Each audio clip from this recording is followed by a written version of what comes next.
This is the On the Pony Express podcast. In-depth SMU football. Hosted by Billy Embody. Brought to you by Epic Estate Wines. Walking strong on the Pony Express. A weekly segment with SMU alum, owner, vintner of Epic Estate Wines, Bill Armstrong. Epic Estate Wines. World-class wines from Paso Robles wine country. Learn more. Epic. EPOCH. EpicWines.com. And now your host. Billy Embody. 1, 2, 3. Let we go.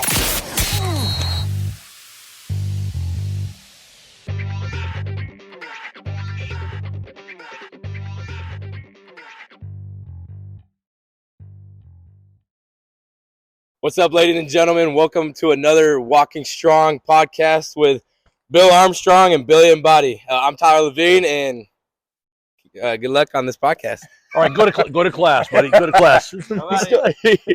See you, Tyler. Thanks, Tyler. Appreciate Tyler Levine stopping in to introduce us on this edition of the Walking Strong podcast. Bill, we've got a lot to talk about. Boy, we have a lot to talk about. I don't want this to be too long because I don't want to bore anybody, but we have a lot to talk about. So let's, before we talk about the annihilation of Tulsa, which, by the way, seriously, complete and utter mugging. I mean, I don't ever remember a game like that, not in the history of that.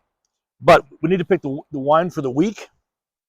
And so, since we are playing rice on Saturday, you know the old expression, as white as rice. So we're going to do a white wine today. This is a beautiful white. It is clean. It's crisp. It's non-cloying. And you can see the beauty of it. This is a white wine that is 2/3 Grenache Blanc, roughly 1/3 Viognier, and just a little small dollop of Roussanne. Beautiful. These are the great white varietals of the region of the Southern Rhone Valley in France, referred to as Châteauneuf-du-Pape. Yes. And everybody just has to learn how to say Châteauneuf-du-Pape. Châteauneuf-du-Pape. Because it just sounds like you're cool, right? I went to that area on my honeymoon. It is a beautiful part of the world. And it's kind of just north of Cannes, where they have the Cannes Film Festival. Beautiful. For those who don't speak French, Châteauneuf-du-Pape means the new chateau of the Pope. What? And there you go. And Pope John the 22nd had his papal estate in Châteauneuf-du-Pape. That's why they called it that. Smart man. Yeah, that's back in the 14th century. For God's sake. So there's your history. There we go. And we're going to play rice on Saturday. We'll talk about that in a minute, but I wanted to give you a little history about rice. I thought rice meant the food. The grain. Didn't you think it means the grain? So it's white as rice? Nope. Rice was named after a guy named William Marsh Rice. In about early 1900s, he decided to put all of his estate into forming a new school on the outskirts of Houston. And he was 84 years old, and then some greedy New York attorney and his butler murdered him. So they took his will, forged a new will, and all the money went to this attorney. Go figure. Starts off with drama at Rice. Yeah, there you go. Anyway, they figured it out, and the money came back to his estate, and then he endowed Rice. There you go. I am dropping knowledge. Yes. We got Châteauneuf-du-Pape knowledge. We've got rice knowledge. Come on. And we gained some knowledge last night as well. Yes, we did. The new ACC schedule. Have y'all seen the new ACC schedule? I mean, it's bona fide. Yes. I feel like I have to pinch myself because next year at home. Let's talk about next year at home. We have Florida State. Yep. We have Cal. Yep. We have BYU, TCU. Those guys. That'll be an ass kicking, us to them. Little payback, Houston Christian. I don't know what that is. And then we have on the road we have Duke, Virginia. Yep. Louisville, and Stanford. Woo! And Vanderbilt. Oh, and Vandy on the road. So think about that next year. That's a bitchin' schedule. Yeah. And we're now. Don't you feel bona fide? Oh, I'm going so to excited. yeah. I wish the dates came out. I know we've got to wait till January. Yeah. But we got to get to planning Stanford Epic Oh, collab. we'll have to do a Walking Strong video at my winery. Yep. Which is just south of San Francisco. Yep. And that would be fun. Yeah. And I tell you, I had to pinch myself yesterday when it came out. What's the road trip in the ACC in year one that you're most excited about? Because I know the home game you're probably most excited about, Florida State. Probably Right? Florida State. Yep. Undefeated right now, number 4. As far as like great cities that I would want to go visit, I always love Boston. I mean, just so much history up there. So Boston College is one of them. Duke, are you kidding me? Yeah. I mean, and I'll probably be dropping a name here, but the governor of Virginia. Yeah, he helped out a good bit. He helped out a lot. Friend of the program. Friend of the program. Yep. Glenn Youngkin and his wife Suzanne. Yep. They've invited me to stay at the governor's mansion. Liz and I stay at the governor's mansion. Very nice. Son was a walk-on basketball player. Yep. He was a player. Good kid. Yep. Yeah, really great. So anyway, so that's probably the one I'm most excited about is Boston and the UVA game and Duke. But they're all great. They're all awesome. They're all fantastic. So anyway, guys, we are absolutely there. Deserving it. P3, what can I say? Power 4, though, dropped on Tuesday. Eric Dickerson, Harvey Armstrong, Bill Armstrong. Like, it really is a P3. It's a P3. I tell you what. P3 and then me. Then you. P3 and me. That sounds like a novel or something, doesn't it? Yeah. So, yes, you fun. have to watch that podcast.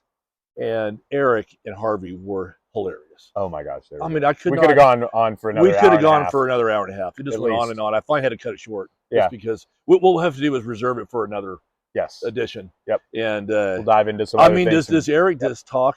I mean, it's just hilarious. Yep. Anyway, so make sure you watch that. Yep. That was dropped today, right? Yes. Yes. As we're recording. We're actually you're gonna see this later in the future. So this is actually a time machine. Yeah. Okay, let's talk about the game. Yeah. Unbelievable. Yep. I mean, 69-10. 52-3 at the half. 52-3 at the half. I mean, I bona fide felt bad for Tulsa. Yeah, I did too. That's just SMU's been on the other side of a couple of those. Yep. I mean, Navy not punting, never attempting a pass. Remember that? Things like that. Remember that game where Houston tried to score 100? Against us. I don't remember. You do though. Oh yeah. I think, but I think they scored like 95. Yeah. So I understand. That's where we were for a long time, and I feel like Tulsa is they're just between. They're going through a lot of change. Right. They were solid for so long under Phil Montgomery. He didn't push them over to the next level and to make a change, and they're going through it, as the kids say right now. I know it. So anyway, but let's talk about our game. Preston. I mean, holy shit, Preston Stone. For y'all this is trivia. We were talking about this yesterday. Preston Stone doesn't even play the entire first half. He had 372 yards in the first half. Let's assume he plays the entire game. And he does that in the second half. Yeah. Say there's no defense for SMU and Tulsa's scoring. SMU has to keep going. Then he would have had, on that pace, 740 yards passing, which would have broken the all-time record of a quarterback in a game, which was incidentally made by Patrick Mahomes against OU in a losing effort. Incredible. You remember that game? I remember watching that game. I remember watching that game. Baker Mayfield. I was out at a bar watching with a couple of friends. I remember. I've never seen such a pinball game in my life. It was just wild. It was absolutely crazy. So, hats off to Preston because he showed what I've been wanting him to show. Yeah. You notice that first pass of the game to Brinson? Yep. 75 yards. He had that similar throw against OU, but overthrew him. Yep. But here he is, 4 games, 5 games, more mature, put it on the money. Yeah. I mean, delightful. RJ Maryland continues to impress. The wide receivers overall are really starting to settle in well. Run game, Kamar had Kamar had over 100 all-purpose yards, which is lost in it all. I know it. And don't you feel like every time Kamar gets the ball, he could break it? Mm-hmm. It feels to me like every time he's so shifty, but you saw on that one run, that 40-yard run of his, when he needed speed, he just took it into a whole nother gear. Yeah. And I think he showed just a glimpse of what he's going to become. Yeah. So recently, what was he like, top 5 in the country when he was in high school? Yeah, top 5 running back. Top 5 running back, went to Alabama, Yep. and then he got injured and then came back. So we have him for 4 years. Yeah. So Defense. pure joy, Isaiah Wachovia. Yep. Intercepting that pick six, and then running into the stands and giving the football to his mom. Oh, that was. I didn't see that. Oh, you didn't see that? Box. Oh no, my God! You were down there. I was down on the field, and he ran right by me, and I'm like, "Well, where's he going?" And then just jumps up into the front row, and his mom's there, and he gives it to him. Awesome. Oh, it was just sweet. He's had such a interesting road, and to see him do what he's done this year, earn the Jerry Levias number 23, emerge as a starter. I mean, this is why you sign kids like that from Dallas, the highly rated ones, who can stay home and want to be home. And yeah, it was dicey there, but man, he's been one of the feel-good stories this year. Hasn't he though? Yeah. I mean, he's just matured so much in a very short period of time. Yeah. So I am pumped. I could go on about the defense all day. I can't even think about a time. It's like the ACC moment. I have to pinch myself that I'm watching an SMU football team. Yeah. We actually have a defense. Yeah. And a damn good one. Yeah. I mean, they were mad yesterday or Saturday that they didn't shut out Tulsa. I know. I mean, they're having that just chip on their shoulder attitude where I'm going to shut you out. Yep. I mean, we've never had that before. We got a tall task on Saturday. JT Daniels, who has been in college for about 15 years now. He has grandkids, I think. Yeah. No, JT's really good. Yep. Very poised. Yep. And he knows. So my favorite football player in the NFL when James Prochet's not playing is Christian McCaffrey. Well, his brother goes to Rice. Yeah. Great athlete. Yes. Great athlete. They have the gene pool at the McCaffrey house that is deep. It's rolling. It's unbelievable. So Luke's really fun to watch. I still think we're going to be so much better. I just don't see them putting up a lot of points against us, even though they're probably the best. We're getting into the meat of our ACC or AC schedule now because we have 4 reasonably tough games coming down the pike. Yep. UNT is starting to get better. Yep. Memphis on the road. And Navy's always a crapshoot with what you get because you just have to play that veer the whole game. It's so weird. So we don't see that all season long until you play Navy. So I think this will be a test. This is probably the best Rice has looked in an age. Yeah, I mean they beat Houston. They've done a great job. I was talking with some Rice people this week, and Mike Bloomgren and his staff took that program down to the studs, as they put it. 1 win, 2 win, 3 win, 4 win, 5 win last year. Went to a bowl. They've got 4 games left. They play SMU, UTSA.